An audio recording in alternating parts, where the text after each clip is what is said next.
Oke, teman-teman, kita lanjut pada bagian 10. Kita akan belajar mengenai path module. Oke.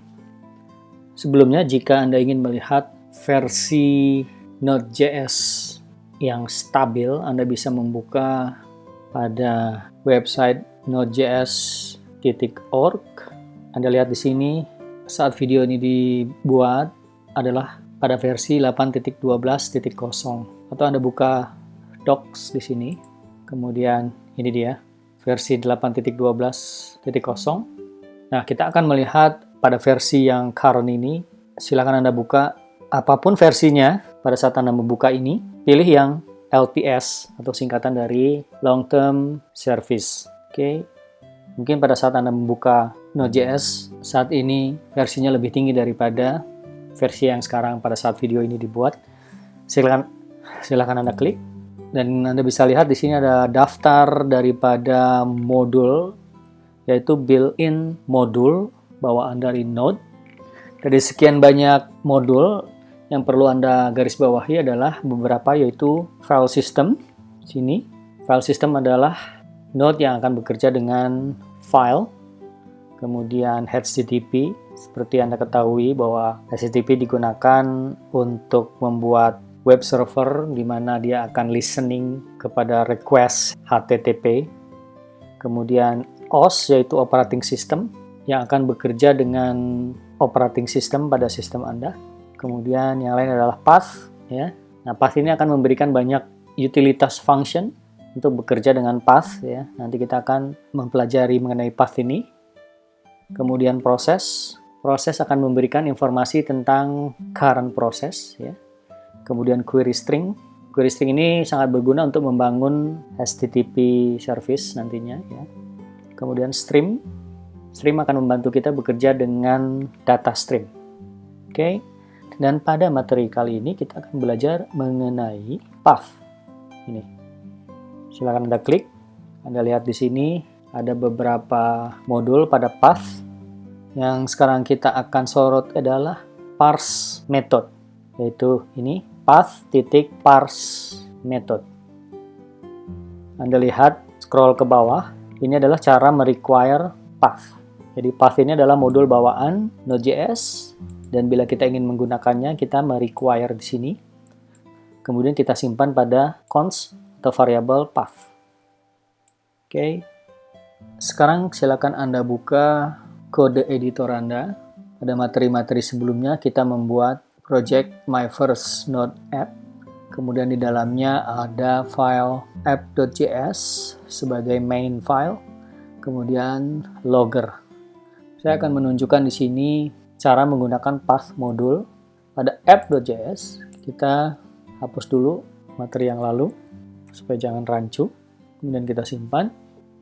Seperti Anda ketahui, cara merequire sebuah modul adalah dengan cara menuliskan require, kemudian kurung URL atau path daripada modul tersebut. Dalam hal ini adalah path saja, ya, karena ini bawaan dari Node.js. Kemudian kita akan menyimpannya pada sebuah konstan.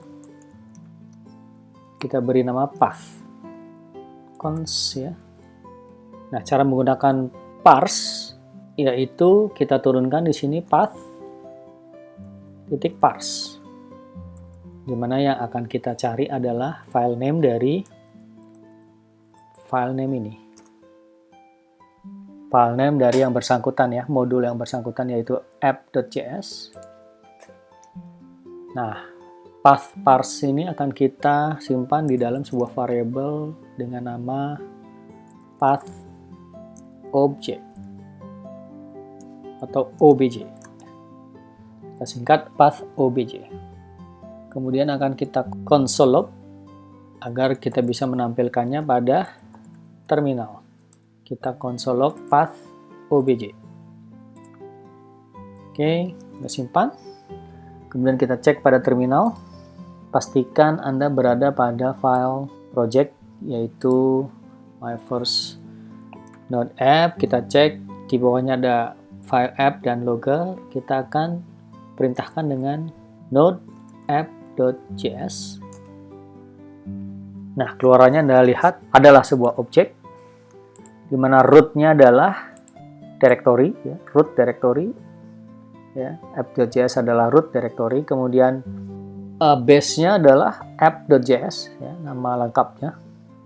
Kemudian directory-nya adalah di sini, letaknya ada di sini, bahwa file app.js saya letakkan di sini. Kemudian base name-nya adalah app.js, extension-nya adalah .js, kemudian name-nya adalah app. Oke, teman-teman, itu adalah materi dari path modul. Saya recap materi path modul ini, ya, dimana path modul ini adalah built-in dari modul Node.js. Built-in yang lain adalah file system, HTTP, OS, path ini sendiri yang sudah kita pelajari, kemudian proses, query string, dan stream.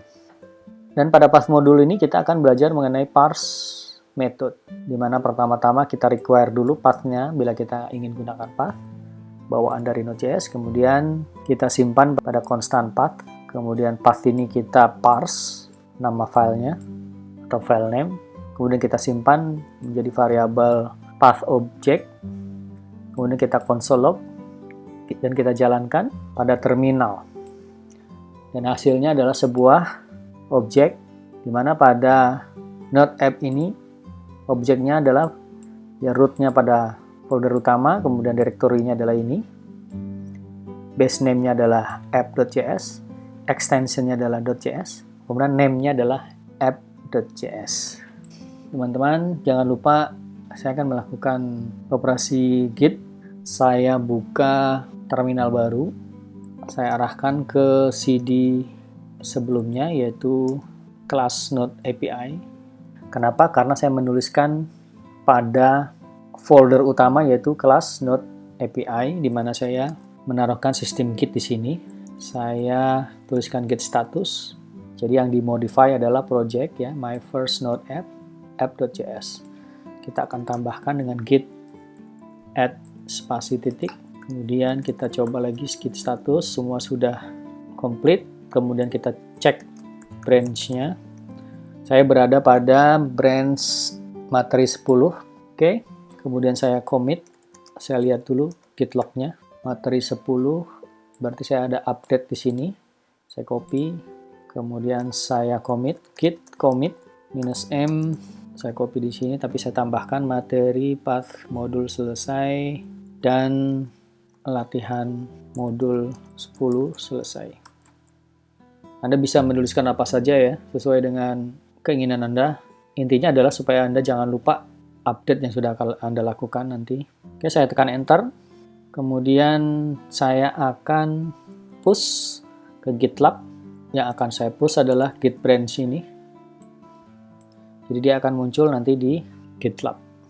Untuk mendeploy ke repository kita gunakan git push -u origin, kemudian nama branch-nya, saya enter, maka dia akan memulai mengupload. Bila Anda lihat pada GitLab, kita buka kelas Node API, kemudian Anda arahkan ke branch ini, yaitu branch materi 10. Ya, Anda lihat di sini ada 2 commit, yaitu saya commit pada saat saya membuat materi, yaitu materi 10 path modul selesai. Kemudian yang terakhir kita buat latihan materi 10 path modul selesai, dan saya tambahkan di sini latihan modul 10. Apabila kita klik di sini, yaitu kita melakukan update pada app.js, ini dia. Ini adalah latihan yang baru saja kita lakukan. Oke.